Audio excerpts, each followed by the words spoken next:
मौसम केॾी प्यारी मगर सच पुछी न त झुड़ाली मौसम में कड़कड़ पवे थी गज गोड़ लॻा पिया आहिनि ठाकुरा लॻा पिया आहिनि मालिक जा ॿिनि टिनि सालनि खां पोइ अहिड़ो मज़ो थी आहे शुक्र अल्हम्दुलिल्लाह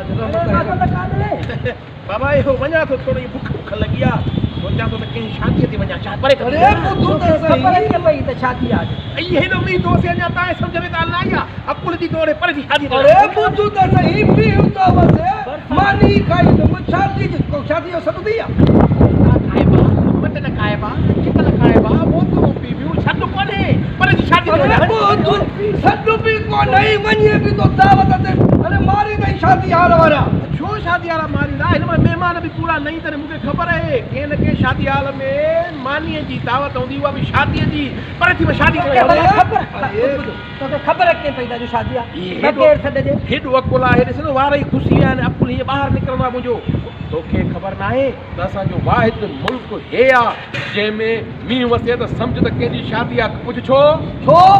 अरे बाबा देगड़ी चटण वारे कम खां पोइ चवंदा न आहिनि त जेको आहे सो देगड़ी चटण कंहिं घोट देगड़ी चटी आहे जो हेॾो मींहुं थो वसे हे त देग कंहिं चटी हूंदी जो हेॾो मींहुं थो वसे खिवणियूं परे थियो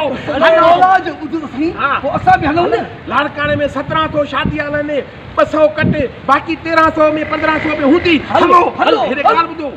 गेलियूं खणिजो मां खीसे में रखियो ने देग चटी हूंदी कंहिंजो हेॾो मींहुं थो वसे अकुल जी दौड़े